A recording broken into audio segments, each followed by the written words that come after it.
Welcome one and all to episode 19 of the Kakariko Road Podcast. I'm one of your hosts, Petter, and with me I got my two co-hosts, Steven. Hello. And Chase. Hey. The topic in today's episode is a little bit of a weird one, and even one of our hosts isn't completely on board with this, Steven. Nope. But This seems to be happening a lot lately. Yeah, the topic is a little bit, goes somewhat hand in hand with the topic we had previous episode, which was the Zelda timeline. We're talking about Zelda creature evolution. And when we say evolution here, we mean like actual scientific biological evolution, as in, Darwin and his finches and, natural selection and that whole deal. Yep. I'll say this really quick before we dig into this topic. In the last episode, last week, check it out if you haven't listened to it yet, but we talked about last week that Nintendo is very ambiguous and keeps things very, very loose. So this topic isn't exactly going to be fact or... Oh, no. Yeah. Because in the last episode, we very loosely connected a good portion of the Zelda games. I don't expect a whole lot of this to seem concrete either.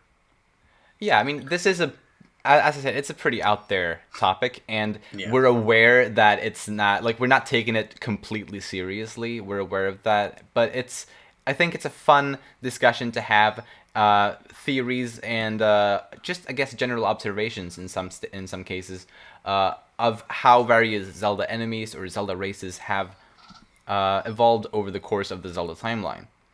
I mean, there are technically some races that we do have confirmed evolution for. I mean, we've got the Kakiri and the Korok. Well, you've got the Zora into the Wind Waker Rito. Right, okay, Yeah, let me stop you right there. Those make sense. Let me stop you right there. But as a whole, no, it's not going to be claimed as canon. You did say, I agree with half of what you said there, Chase. What, the Zoras, when Hyrule was flooded, they did evolve into Ritos over time. That's definitely a confirmed thing. Technically the Kakiri and the Korok wasn't evolution, but... Right, yeah, I don't think that was evolution. It's still I think that was changing of a race. The Great Deku Tree did some magic and turned the kids into plants. If Pokemon can evolve, then damn it, so can Kakiri. And Pokemon isn't even evolution. That's completely the wrong word for that, by the way. It's adolescence. Evolution happens over a long, long time. Over generations. I'm just saying Pokemon, Nintendo that's more treats like the term lightly. That's like transformation. Very, very lightly. Not evolution. But whatever. I'm sorry. I'm sorry. But yes. Great start. Oh, this episode's already starting off in a great place. Hey. But anyway, point is, Koroks, that's not evolution, but the Ritos probably are. Admittedly, it's a magical world, so maybe magic played partially a part in it, but still, I think it's evolution enough to kind of view it as such, especially, at least for this kind of discussion. And then we got a lot of people asking, hey, why did the water people of Hyrule lose their swimming capabilities when the whole world became water? Water people? I mean, Zoras. Yes. Who evolved into Ritos. Correct. Why did they lose their, right, their fins and their water, One theory I have on that, which would make sense at least in Hyrule, is that in Ocarina of Time, where we see Zoras, we see them living in rivers and lakes, which is sweet water. Yep. Or fresh Sweet water. water? Is that what you guys call it? Sorry, yes. In Sweden we call it sweet water, sorry. Fresh water. Of course, yeah. Sweden's weird. Sweden is a little weird. Anyway. However, when the whole world became an ocean, that's salt water. So maybe they just weren't built to be able to live in salt water, and maybe that's why they settled on an island and eventually, started adapting to that new environment accordingly, Yeah, that's the general theory that I've gone with. Yeah, I feel like it makes sense. If the same thing had happened in Termina, however, they would have probably remained Zoras, because those Zoras live in Already the ocean. in the ocean. Yeah. But, so it works in Hyrule, so that's all good and dandy. Yeah. Do you guys have any other species in Zelda in Hyrule that you'd like to talk about? Octoroks. Oh yes, very good one. Okay. Enlighten us. All right, so I forget. Did we see Octoroks in Skyward Sword? I don't. Yes, know. we do. We do actually. They like disguise themselves as bushes, sort of similar to Breath of the Wild. Okay, yeah. So they're pretty huge then, or okay, no, they're small in that game, aren't they? Sort of. They're kind of medium size, I guess. Okay. Kind of small. Because one thing I've noticed is like Octoroks are really huge in like Ocarina of Time, Majora's Mask, the 64 era. Mm-hmm. They're small every other time period. Like at least, Oh yeah. person size, if not smaller. Well, I guess Wind Waker is an exception because we got big Octos there. Oh yeah, I guess that's true. And also the Octoroks in Breath of the Wild are pretty large as well, Um, if I remember correctly. I don't think they're bigger, or at least not much bigger than they are in Skyward Sword. Let's see, just looking it up now. I think they're Here I am talking about Breath of the Wild. Yep. I feel like, I mean, I haven't played Okay, Skyward yeah, Sword they're in a smaller while, than I but- remember them being. Right. But there's a bunch of different types of Octoroks. That is also true. you know, which we got means ones that we live have in branching water. evolution. Yeah. Oh right. man. Precisely. I mean- And It would be branching evolution though. So. yes, it makes perfect sense. And another like kind of idea that I've been thinking of regarding branching evolution as well is, so we got throughout the Zelda games we got a bunch of different Blinn enemies.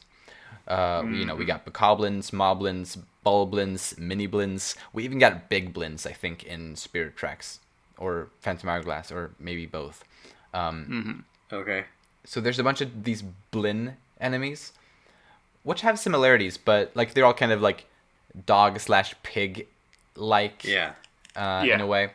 And so I feel like it's probably not too out there to assume that they have a common ancestry, and then adapted to different, environments.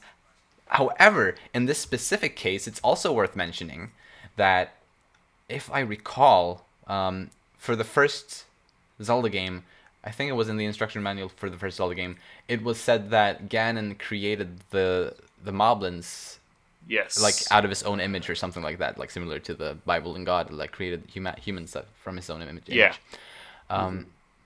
So I guess these Blinn enemies weren't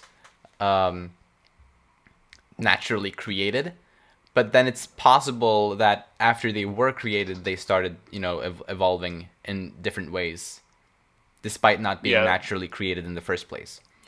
The Moblins are a very interesting race. Yeah. I think so as Even well. from the very first game, we've had Moblins that have turned against the rest of their kind and are no longer serving Ganon. Yeah, Right. yeah, that's really cool. I mean, it's a secret to everybody. Of course. Or to nobody. But yeah, it's really awesome, and because we got obviously the Moblins being the original Blinn enemies, they're usually pretty big and sturdy in most games. They're at Yeah. least Link size. But lately they've been quite a bit bigger. Yeah, but then Right. at the same time, the mini blends have been much smaller, so it kind of evens out. Precisely, we got Mini Blins, which are tiny little fuckers.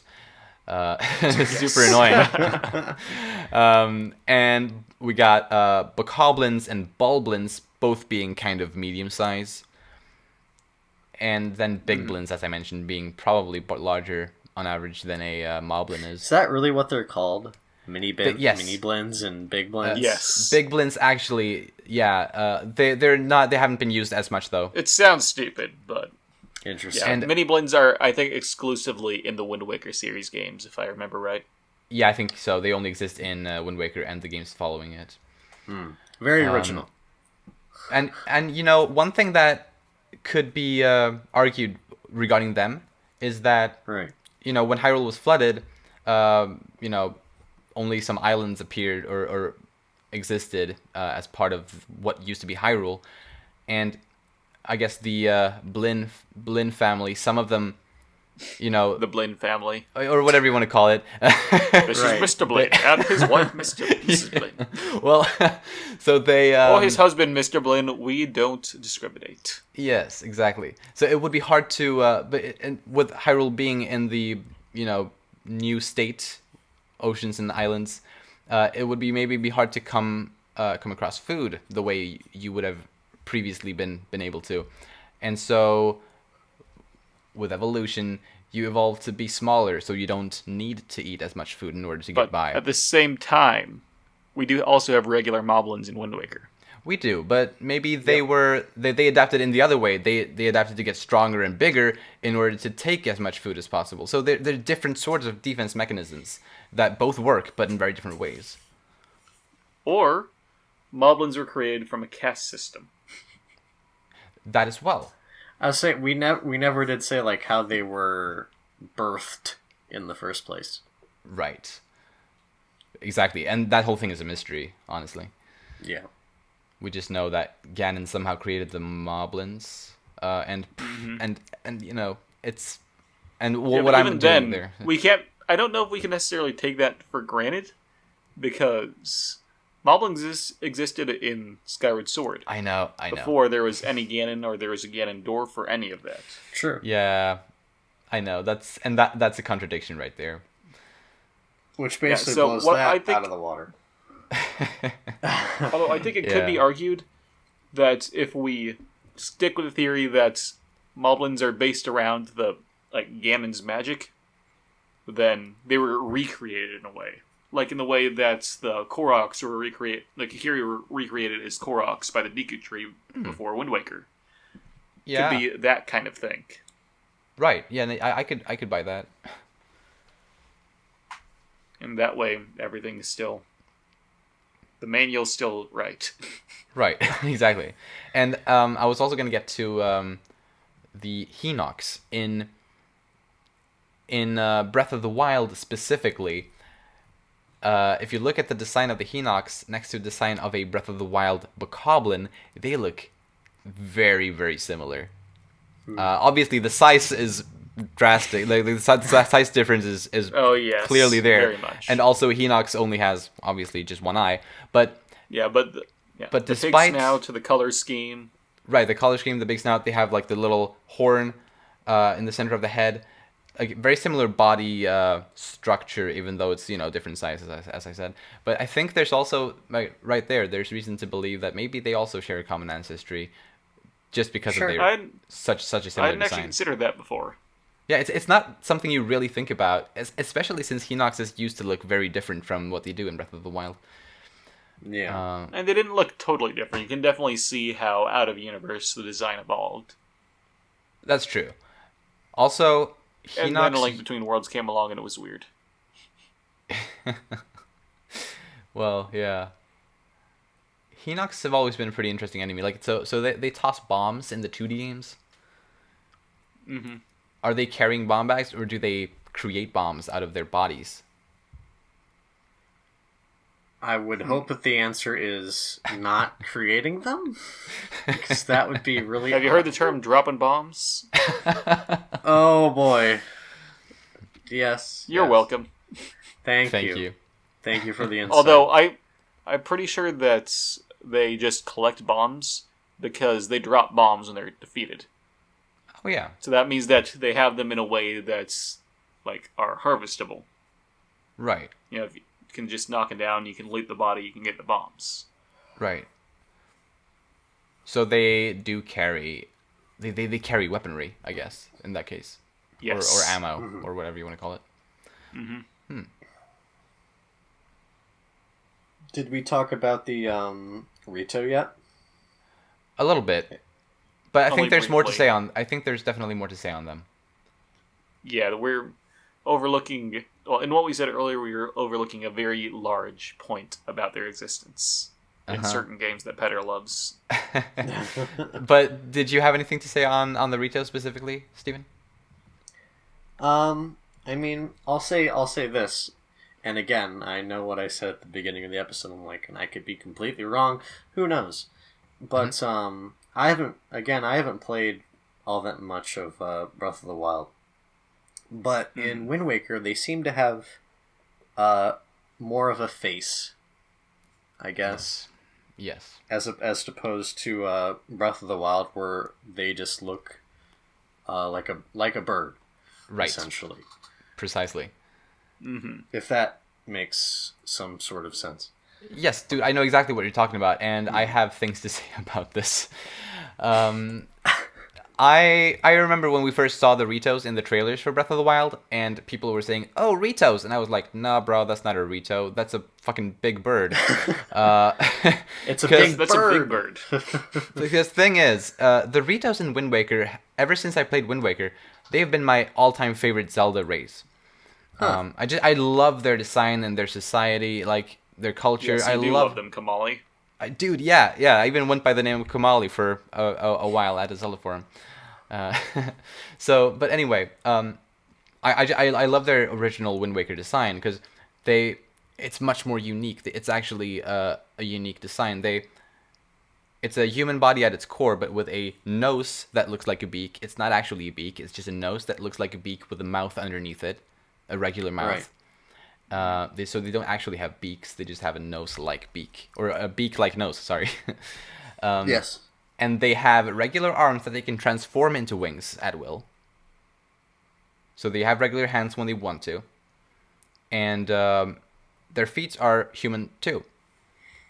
Yeah, so Rito and Wind Waker are very much feathery people. Pretty much, exactly. Yeah, they are very And much bird and human hybrid. Right, Yes. and I really like that. Yeah, in Breath of the Wild, they're very much falcos. And then in Breath of the Wild, they throw that out of the water, and it's like 80% bird.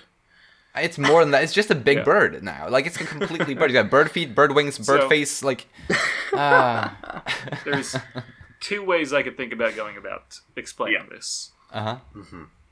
The first of these is that the Breath of the Wild Rito are just so much farther along in their evolution. Yeah, that's a good theory. Because they're Because so much more percent bird. yes, and There's there's so also much just more so much more bird. time in there. Although it doesn't really explain how they're also Zoras still in that world Yeah. and why they would evolve such a way. With that logic, the fact that Ritos and Zoras coexist in Breath of the Wild kind of, at least in my mind, kind of makes it seem like Breath of the Wild can't take place at the end of the adult timeline. But rather at the end of one of the others, in which for whatever reason, one group of Zoras, started living in some way, and another group of Zoras remained living as they had always been living, and so the two groups evolved differently from that point on. One of them eventually turning into what we now know as Ritos in Breath of the Wild. Or it could simply be that my second option was that the Rito and Breath of the Wild just have a completely different origin. They're really their own thing. And Rito is really just like a Hylian translation of bird person. Actually, yeah, that's that is a possibility. Wow. I can see that. Right, and if that's the case, I would like them to have been, or I would like for their ancestry to be like from the, what was its name? It's an enemy in Zelda 2. It's like Fuka. Yeah, the Faka. Yeah, I know what you're talking about. It sounds It's like the a bad Fosa! word. Yep. It's like a Birdman enemy. Yeah, I know what you're talking about. Yeah. And like maybe maybe it wasn't the Zora, maybe it was that. Yeah, that kind of creature. Fokka. And I'll just send a picture into the chat, but it very Okay, much does I'll look take a look. more like the Breath of the Wild era. Exactly, and Rito. and I've had that thought like on numerous occasions. Like, it doesn't have Oh, the yeah, wings, definitely. admittedly, but it has the face and it has the feet. Yeah, it has the talons. All it's lacking is the wings.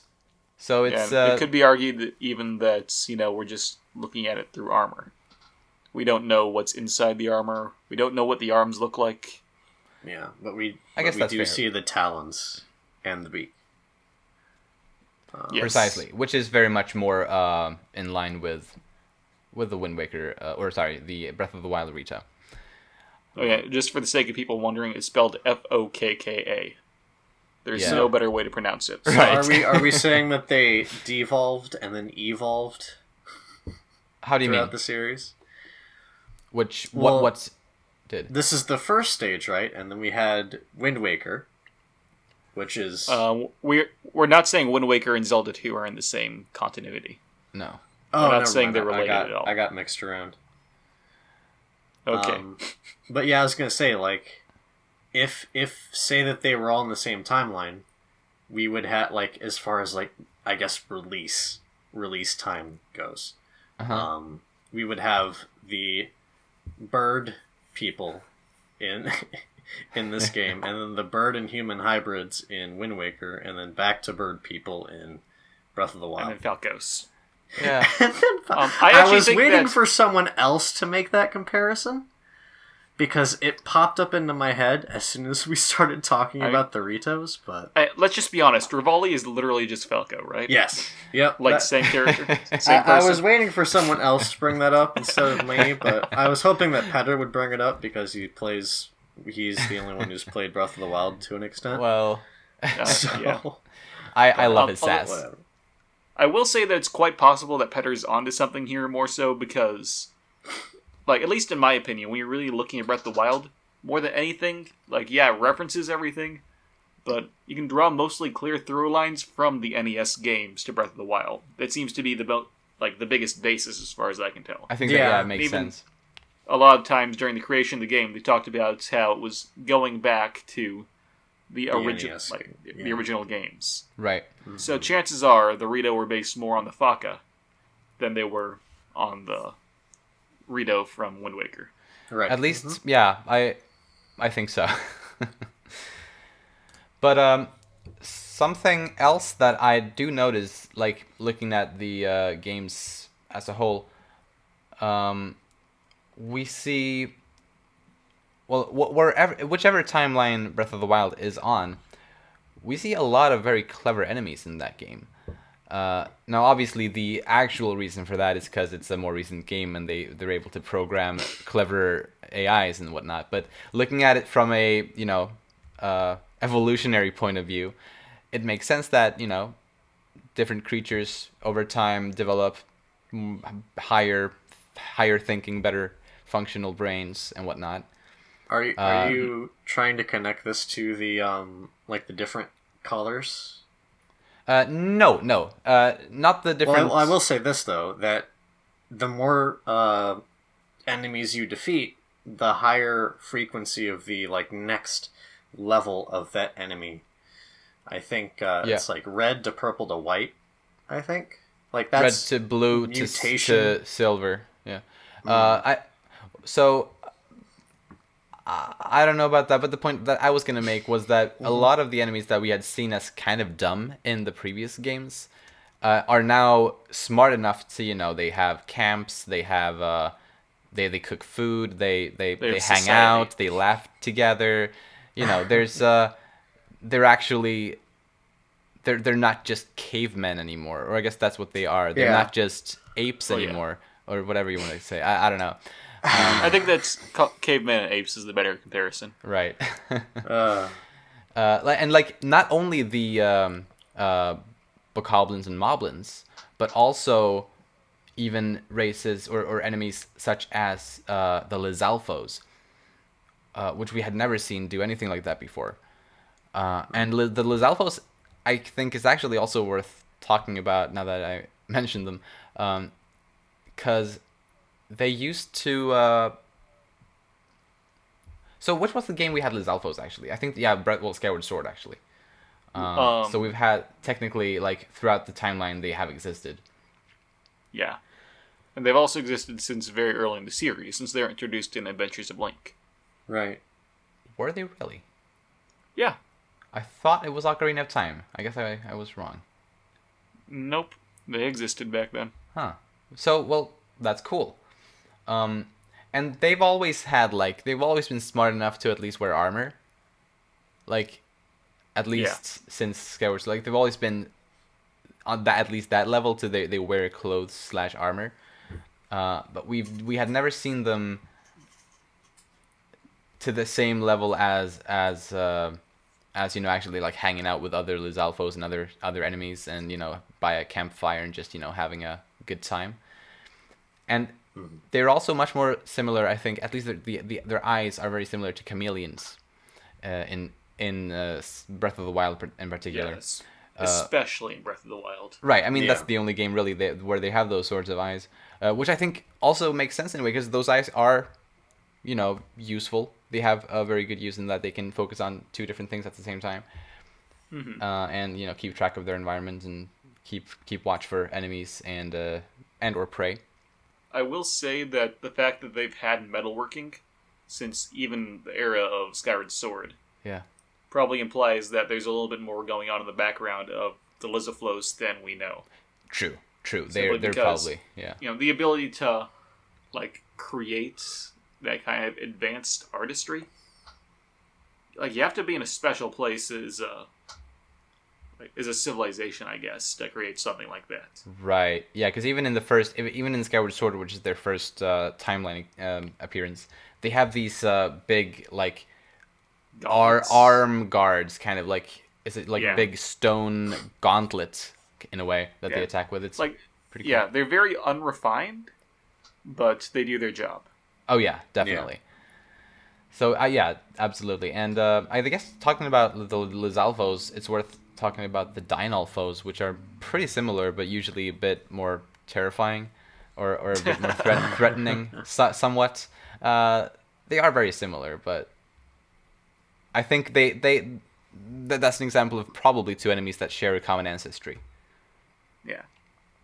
And those were first introduced in Ocarina. Right, but there was only one or two, I think, in Ocarina. They really got to shine, I think, in Majora's Mask. Yeah, they were really mini bosses, weren't they? I honestly don't remember where they were in Ocarina. I just remember there being very few actual Dynalfos in Ocarina. Gerudo's training ground and Ganon's castle. Right, so only... So maybe we could probably tie back their race to the desert then. Yeah, that would... Actually, well, maybe. Because in Skyward Sword, I seem to remember them appearing in Mario. I think you see them first in the volcano area. Okay, so maybe not necessarily, but it is worth mentioning that at least Ocarina of Time, the Dynaflos explicitly only appear in areas that are very much under Ganon's influence. Right. Or, the desert itself is his kingdom. Yeah. Yeah, precisely. So that's interesting. Absolutely. And going a little bit off the rails here, what do you think of the Aerolfos in Twilight Princess? Are they related to these two other lizardy Foss enemies? I think it's implied. Mm-hmm. Could be. So they have dragon wings on their backs. Mm-hmm. And they're also much thinner in their structure than Lizalfos and Dynalfos, because I feel like the other two are more robust. Meanwhile, the Aerolfos, and it makes sense because if you want to fly, it's advantageous if you're lighter, I guess. Yeah. Light bones and thin structure. Right. So I guess that does make sense. With evolution, doing that to them. It is weird though. How would they sprout wings over? Evolution doesn't do that, I don't think. And actually, it is worth mentioning that they do only appear in 2 games. That's true. Yeah. They appear in Twilight Princess, but they also appear in Triforce Heroes. Exactly. Interesting, okay. Which also has Super Aeroflos, the greatest creatures. Yeah, I think they were always fascinating to me, the Aeroflos. I always liked them, especially in Twilight Princess. Yeah, they're an interesting design.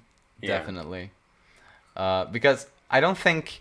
We don't have any 6-limbed creatures, at least in the real world, outside of the bug kingdom.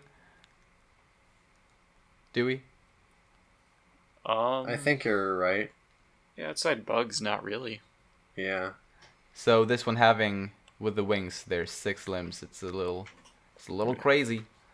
Now, here's a question: do we think that Argarok is related to them? Oh wow! I mean, if if we could accept that the Aerolfos are related to the other Foss lizards, then maybe. I mean, my thought process is I just came up with this after I asked the question, so who knows how well thought out it is. But It is in the latter half of the game, so it's quite possible that Argarok is just Aerofloss that's been corrupted by the Twilight. Oh yeah, that is a possibility. Or it's a Kargarok that's been corrupted by the Twilight. Or it's a Moblin that got really badly messed up. Yeah, who knows? It's Killer Croc from Batman. Oh man, you heard it here first, folks. Oh my god. The greatest crossover. So there's one race that we haven't talked about yet, although admittedly it's one of the simplest examples of quote unquote evolution, and that's the Gorons. They went from not being muscular, and because in Ocarina of Time they had like these like baby-ish physique, but then they evolved to be smarter and muscles. In Twilight Princess. Muscles. Yeah. In Twilight Princess, yeah. And they they took up established wrestling. a culture of sumo. Yeah, I love that, by the way. Yeah, they were just great in Twilight Princess. Yeah. And then the Gorons in Breath of the Wild have humongous hands, and I don't like that design choice. Wait, But really? Hold on, for I some have to look that up. reason, evolution, nature gave them larger hands, and I don't know why. Maybe it's attractive to them. Petter, do you have small hands? I think I have pretty medium-sized. Do you feel that you were lacking? Oh boy. I will. I'll answer that question after the recording. They also grow a lot of hair as well. Over time. They grow strange hair. Yeah. It's like a rocky hair. Yeah. They have rock nipples too. Yeah. Great. And Wonderful. yeah, now you know. And another way that's worth mentioning that it kind of makes sense is Wind Waker. There's only like 3. Right. There's very few, and it does make sense. I think it's probably probably like they allude to the fact that maybe a lot of the Gorons died in the flood. Probably because if you're in Majora's Mask, the moment the Gorons go in the water, they drown. They drown. But also in Twilight Princess, we meet a Goron that's living underwater and breathing and like doing pretty fine. Which is weird. Oh, Yeah, did we? very weird. I don't remember. Yeah, in Zora's Domain. Maybe Gorons in Termina just erode? Oh yeah, maybe that's the difference. Sandstone Gorons? Who knows? Boy. Who really knows? I think it's time to round up the episode, though. I guess it's getting as much there. as we have to say, I think it's time. This is an interesting episode. It has been. Unless there's something more, something specific you'd like to talk about before closing it off. I think that was it for me. I just wanted to mention the Gorons with their big muscles in Twilight Princess. Right. Yeah, that's a good one. That's a good one. Yep. So yeah, on that note, well, thank you so much for watching and listening, and we'll see you guys next week. Bye-bye. Bye. Till then.